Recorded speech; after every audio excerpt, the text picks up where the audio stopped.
Meanwhile, an apocalyptic vision revealed on government-run television in North Korea. It aired footage of a musical that imagines missiles engulfing America in flames.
조선인민군, 육군, 해군, 한군 및 반항공군, 요랑적이군 명예비병대를 사열하시었습니다.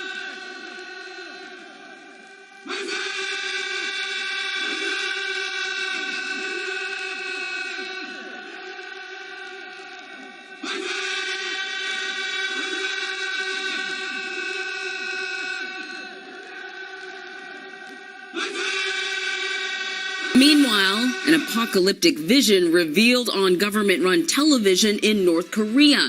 It aired footage of a musical that imagines missiles engulfing America in flames. The show was part of ceremonies marking the birth of the country's founder. The regime has a long history of threats against the U.S.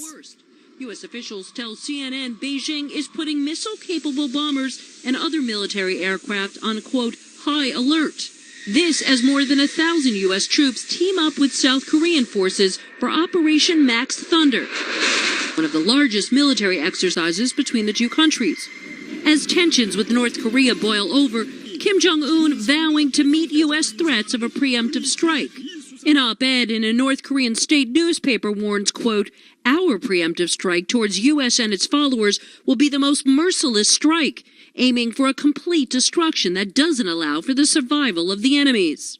If the super powerful strike goes forward, they add, the U.S. mainland will be completely destroyed in an instant. Only ashes will be left. Secretary of State Rex Tillerson says the Trump administration is trying to force North Korea to the negotiating table for a political solution to the crisis. We're reviewing all of the status of North Korea, both in terms of state sponsorship of terrorism, as well as all the other ways in which we can bring pressure to bear on the regime in Pyongyang to re-engage, but re-engage with us on a different footing than the past talks have been held. It's never worked before, but U.S. officials say the strategy hinges on China putting the pressure on Kim's regime. Beijing has already banned imports of North Korean coal and stopped Air China flights to Pyongyang. And today, China supported a tough UN Security Council resolution condemning North Korea's missile tests. Now President Trump wants President Xi Jinping to limit trade and cut oil imports to North Korea in exchange for a better trade deal with the U.S. All this chest thumping on our part is probably less designed to influence the North Koreans than it is designed to influence the Chinese, who do not want us disturbing the equilibrium in that part of the world. So maybe we can use this as a lever against them to get them to do more. The North Korean monitoring service 38 North warns the country's nuclear test site is, quote, primed and ready. But in an odd development, the group released satellite imagery of what appears to be 3 volleyball games underway at different locations at the site. Though U.S. officials tell CNN they are still bracing for a nuclear test at any time. Routine military exercises or preparation for war? On the Korean peninsula, it depends which side you ask. Members of the US and South Korean Air Forces holding joint drills on Thursday, a training event codenamed Max Thunder. But in the eyes of an increasingly hostile North Korea, scenes like these amount to one thing: preparation for an invasion. Pyongyang isn't taking any show of force by its enemies lightly. State media on Thursday warning America of a supermassive preemptive strike that would wipe out the US, accompanied by the blunt message, "Don't mess with us." It all comes as the US contemplates new ways to put pressure on the North. We're reviewing all the status of North Korea, both in terms of state sponsorship of terrorism, as well as all the other ways in which we can bring pressure to bear on the regime in Pyongyang. But although most of the world agrees that Pyongyang needs to be dealt with, how exactly that happens is also causing a stir. Wednesday saw a fallout at the United Nations, members of the Security Council tabling a new draft statement on Pyongyang's weapons program, sticking with a previous line to facilitate a peaceful and comprehensive solution, but removing the words "through dialogue" at the end. Russia demanded the words be added back into the statement, but the US didn't want that, and in the end, work on the draft was cancelled.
We just learned that more Russian bombers and spy planes flying near Alaska again, making it 4 nights in a row. Last night, a pair of nuclear-capable bombers approached the coast, and a pair of jets came within 36 miles on Wednesday. Those planes did stay within international airspace. In both incidents, the U.S. did not scramble any fighter The Pentagon jets. is reporting some direct contact with the Russian military. It says 2 American jets intercepted a pair of Russian bombers flying in international airspace over the Gulf of Alaska. The incident took place on Monday, about 100 miles south of Kodiak Island.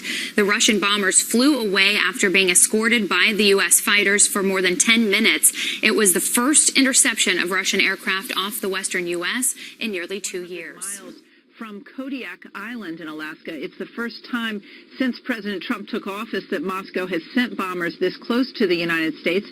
The nuclear-capable bombers came within the U.S. air defense identification zone Monday night. The U.S. Air Force scrambled 2 F-22 stealth fighter jets and an AWACS plane, a radar plane, to intercept the Russian bombers. The American jets flew alongside the Russian bombers for 12 minutes before the Russians reversed course. For the 4th time in 4 days, Russian aircraft have flown in Alaskan airspace. The bombers entered the Alaskan Air Defense Zone about 700 nautical miles southwest of Anchorage and then proceeded to fly into Canadian airspace. Yeah, unknown at this time whether the U.S. Air Force scrambled any jets in response. Let's go to the Pentagon right now and bring in Ryan Brown to join us with the details. Ryan, what are you learning? Well, John, these Russian bombers, these Tu-95 nuclear-capable Bear bombers, flew, as you said, about 700 miles 700 nautical miles off the coast of Anchorage. Now, these flights remain in international airspace, but they are a violation of what's called the Air Defense Identification Zone, and the U.S. tends to respond to that and escort these planes out of the area. Now, again, this is the 4th in as many days. Previous to this, the last time Russian bombers approached the western coast of the U.S. was in 2015. So U.S. defense officials are seeing a major uptick. One defense official said there's no other way to look at this other than some kind of strategic messaging from Moscow. So again, this is definitely noteworthy.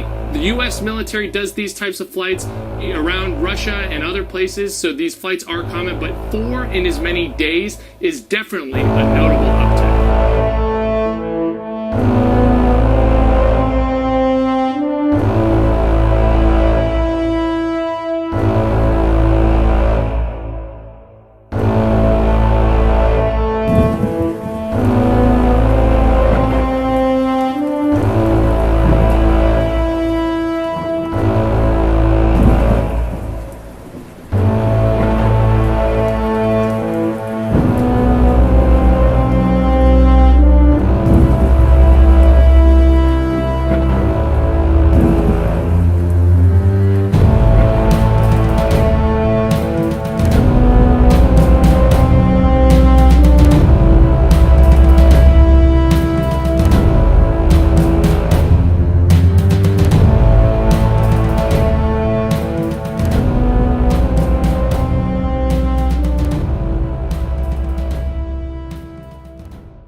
take you there, where protesters supporting and opposing President Trump are clashing in Berkeley, California. This video was just moments ago, a fight breaking out among the crowd there, and it really escalated quickly. We watched this. We do know 4 people have been arrested and a couple of people have minor injuries, but we're working to get more information on exactly what is going down and what police are doing about it. Now, we have video, again, from moments ago that you are watching right now, fighting happening in the streets of Berkeley, California during protests among supporters of President Trump and those who are opponents. Police also tell us they've confiscated a number of items from the crowd, something they call contraband from demonstrators, like a knife, some wooden sticks. We are working to get more information on exactly what's happening. Last check, things seem to have calmed down just a little bit, but it doesn't take much for a scene like this to break out, as we've been watching these pictures for some time now. Political outrage turns bloody in Berkeley. Our KPIX5 crews were right in the middle of the chaos as both Trump supporters and anti-Trump activists come to blows. And good evening, I'm Juliette Goodrich. And I'm Brian Hackney. Now we're going to go live to Berkeley in just a moment, but first we have some breaking news. At New York's Penn Station yesterday, and this came after police used a taser on an uncooperative passenger, and that sound apparently scared people enough into thinking it might have been gunshots. They started running for cover, and then thousands of people were just pushing past one another, dropping bags and shoes along the way. Everyone just started screaming, and we didn't know what was going on, so I just took them and ran to the back of the store, and we jumped over the counter at Nathan's and just hid in one of the storage rooms, and they had us just stay back there because I was with them and another little girl that couldn't find her family. Amtrak police say 2 people were arrested for disobeying orders. They did use a taser on one of the suspects, but no shots were fired. 16 people. Back to the violent protests that erupted today in Berkeley. This afternoon, Shopper 5 saw this. Police literally drawing a line down the middle of Civic Center Park in Berkeley to try to keep the pro-Trump and anti-Trump protesters separated. But KPIX5's Da Lin was there when it went from a protest to an all-out fight. Da. Juliette, Brian, the protesters, demonstrators mostly are gone now. So downtown Berkeley, Civic Center Park, back to normal as we speak. But it was a long, rough day. There were so many fights, so many bloody faces. We lost count. And it was very dangerous, violent, and chaotic. Before the M80s, the fistfights, and the rocks, there was actually a bit of order. Berkeley police came in with a strategy. They confiscated weapons and formed a line between Trump supporters and anti-Trump protesters. That worked for the first hour. But shortly after, people jumped over the police line to fight each other.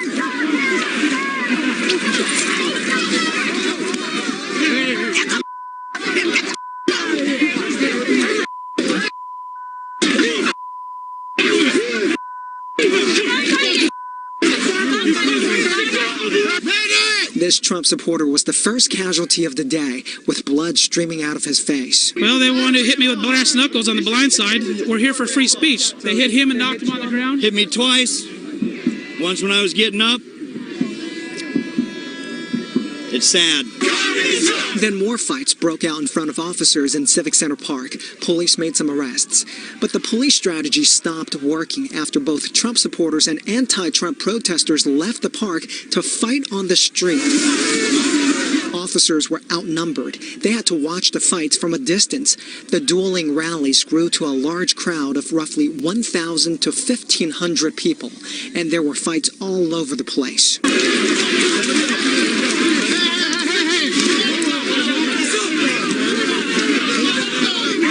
You okay? I'll be okay. Yeah. Right there. That's I got pepper sprayed and hit with a bunch of sticks. Aside from fighting, people threw M80s, rocks, and bottles at each other. Some of the peaceful demonstrators left, fearing for their own safety. There's a difference between free speech and free action. What's happening here is just like that. This is turning to action.